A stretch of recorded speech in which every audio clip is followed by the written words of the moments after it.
Olá, esse é mais um programa da capacitação em conservação, obedecendo às diretrizes do Ações Continuadas.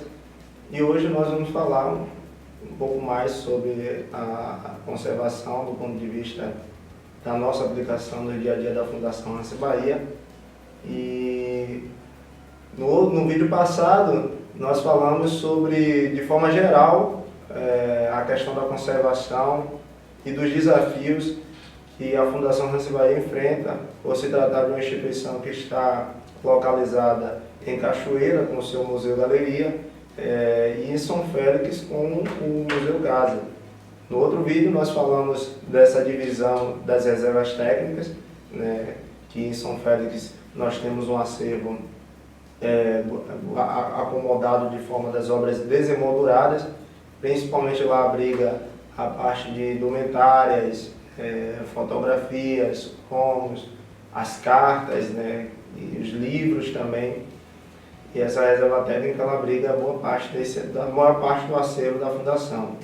Na galeria nós temos as peças emolduradas e nós hoje iremos tratar sobre como acontece a preparação de uma peça para ser exposta e principalmente o que acontece com essas obras em estilogravura. E nós vamos falar justamente sobre o papel e o desafio de se conservar esse material e expor nas atividades da Fundação Hanse Bahia.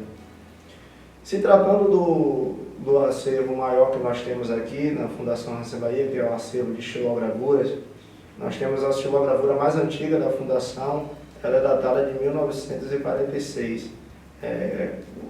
A maior parte das pessoas que visitam a instituição pensa que Hanse ele só fazia gravura, mas na verdade as gravuras de Hanse passam a fazer parte da trajetória dele a partir de 1946, que ele titula como sua primeira gravura, que é um Cristo. Antes de 46, Hanse ela pintou, né, ele começou pintando em 1943, as suas primeiras obras, que tinham um aspecto mais voltado para os horrores da guerra, no Istambul após o bombardeio, e umas obras voltadas mais para o público infantil. Então a estilogravura acontece na vida de Hanse a partir de 46. E justamente esse material, que é um material de fragilidade, que é o papel, que passa a se fazer parte, né, dessa trajetória do artista.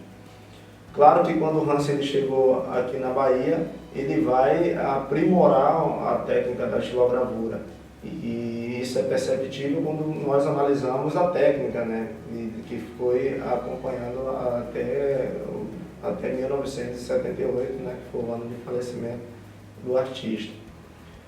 E o desafio de conservar esses materiais, para além do ambiente externo, né, por situações adversas, nós temos aqui em Cachoeira essa combinação de umidade e temperatura muito alta, né, que dificulta também esses padrões de conservação. Nós temos também o desafio do próprio material, que Hanse utilizava vários papéis para fazer suas estilogravuras, então não tinha uma curadoria do material ideal. Então é muito comum nas estilogravuras de Hanse e também de alguns outros artistas, nós temos um papel mais amarelado. E aquele papel amarelado indica que ele tem um grau de acidez elevada. E justamente por ter esse grau de acidez elevada, ele é muito frágil para um ataque de pragas, justamente por conta dessa acidez. Não quer dizer que um papel mais branco, né, com uma pigmentação mais clara, não tem acidez.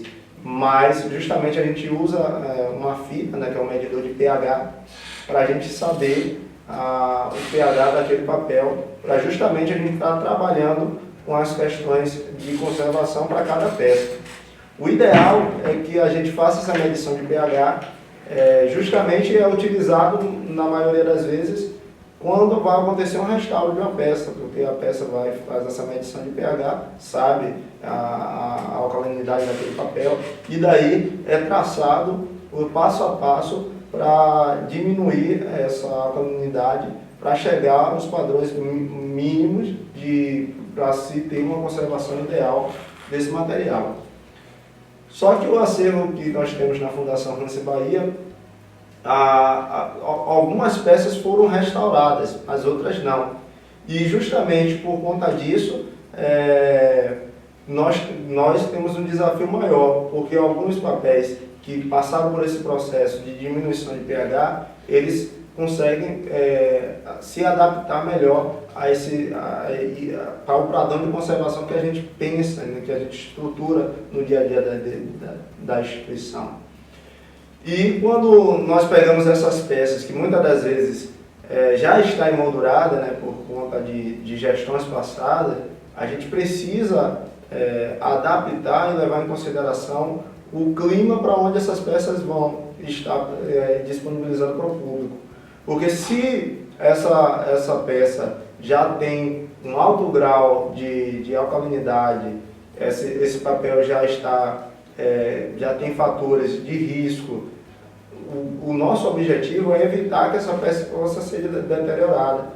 Porque há um risco nessa peça sair desse clima adaptado que nós temos em uma reserva técnica e ser exposta em determinada localidade, porque se tiver indícios de praga, indício de qualquer infestação no local onde vai ser exposta, essa peça pode ser atacada por essa praga e deteriorar aquele papel e não vai restar alternativa a não ser o restauro. Por isso que esses padrões de conservação devem ser levados muito a sério, porque uma vez que essas peças cheguem nesse estado de deterioração, só o restauro poderá recuperar as informações e alguns detalhes vão ser perdidos que não vai ser possível recuperar.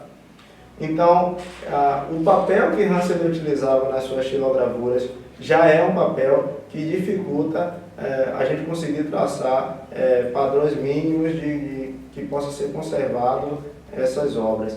Por isso que a gente tem tratado de algumas peças, principalmente as peças mais antigas, né, as peças dos anos da década de 40, da década de 50, que são peças que a gente tem que ter um cuidado maior em ser exposta. Por isso que a nossa curadoria não leva em consideração só as temáticas.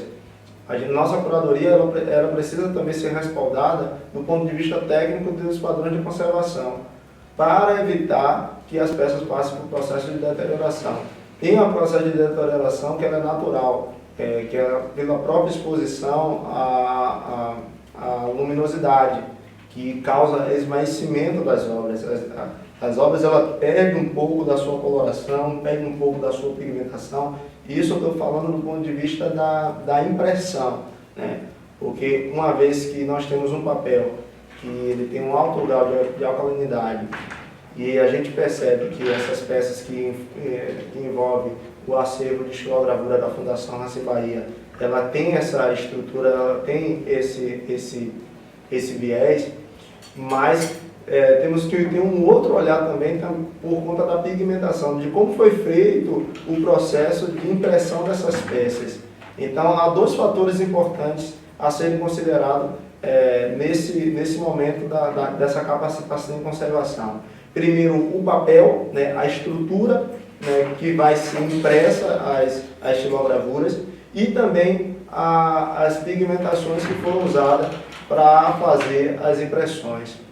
Nesse aspecto dessas impressões, precisamos levar em consideração, do ponto de vista da expografia, né, da curadoria de uma exposição, que essas peças, pela trajetória que elas percorreram, em alguns casos, elas perderam a sua pigmentação, perderam a característica, né, que o artista ele idealizou como forma de impressão.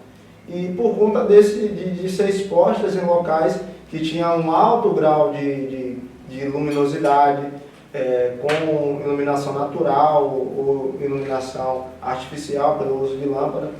E há um risco muito grande dessas peças para a parte de pigmentação ser exposta nesses ambientes por conta da radiação, ultravioleta e infravermelha.